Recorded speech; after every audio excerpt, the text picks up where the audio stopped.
Structure వచ్చి subject plus V1 plus object.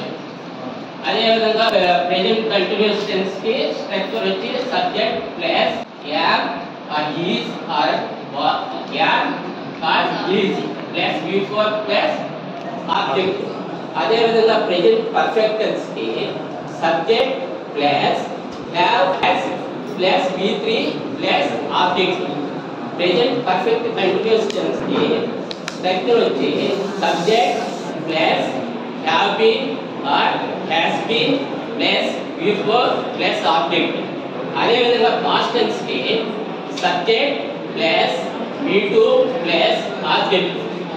అదే విధంగా పాస్ట్ కంటిన్యూస్ టెన్స్ కి subject plus was or were plus V4 plus object. Past perfect tense కి subject plus had plus V3 plus object.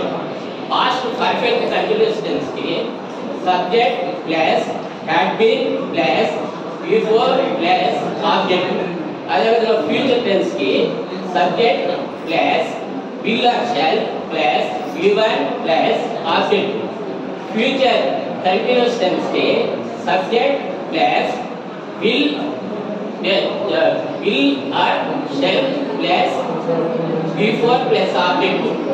అదే విధంగా future perfect tense కి subject plus will have or shall have plus V3 plus object. అదే విధంగా future perfect continuous tense కి subject plus shall have been plus shall have been or will have been plus V4 plus object. ఈ structures మనకి తెలిసినాయంటే sir ఈజీగా English వస్తుంది. అదే విధంగా ఇప్పుడు ఐ ప్లే క్రికెట్ అంటాం అనుకోండి. ఐ ప్లే క్రికెట్ లో అది పాస్ట్ సెంటెన్సెస్ 4 ఉంటాయి. మళ్ళీ ఐ ప్లే క్రికెట్ లో వచ్చి ఐ ప్లే క్రికెట్ అంటే అది పాజిటివ్ సెంటెన్స్ కదా. ఇప్పుడు ఐ ప్లే క్రికెట్ లో మనం ఏమనుకున్నారంటే ప్లే వచ్చి V1 అని, ప్లే వచ్చి V1 కదా. ఐ ప్లే క్రికెట్ లో ప్లే ముందు మనం ఏముండాలనుకోవాలంటే డూ అనేది కూడా దాంట్లో దాగి ఉండాలి ఇది అనుకోవాలి. ఐ ప్లే క్రికెట్ అంటే ఐ డూ ప్లే క్రికెట్ అని అర్థం. దాన్ని నెగటివ్ క్వశ్చన్ చేయాలి. మనం క్వశ్చన్ చేయాలంటే అప్పుడు ఏం చేయాలంటే do I play cricket, do I play cricket.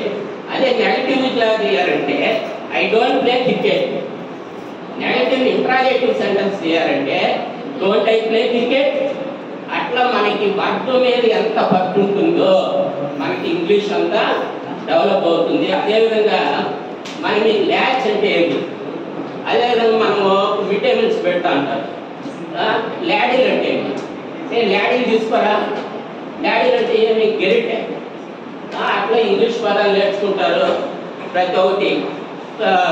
ఇప్పుడు మనకు ఇంగ్లీష్ డెవలప్ అవుతుంది. రోజుకొక 2 నేర్చుకున్నా కూడా మనకి ఇంగ్లీష్ బాగా డెవలప్ అవుతుంది. అదేవిధంగా ఇప్పుడు మేడం మీకు అందరికీ చెప్పేది ఏమంటే అంటే నేను చెప్తానని కాదు, మనం ఏది కూడా ఒక విషయాన్ని తెలుసుకోవాలని నా కోరిక.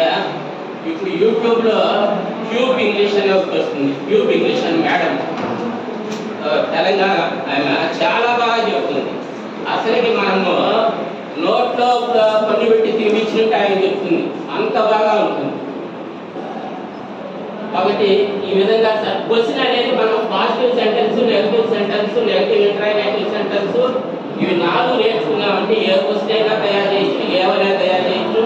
అదేవిధంగా సెంటెన్సెస్ మీద పట్టుంటే కదా మనం ఎంత మ్యాటర్ అయినా రాయొచ్చు.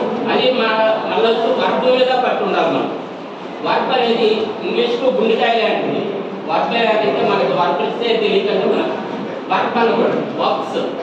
ఆర్ కూడా సైలెంట్ మళ్ళా వర్క్స్ అన్నారు. ఏదో అనుకోద్దండి మేడం.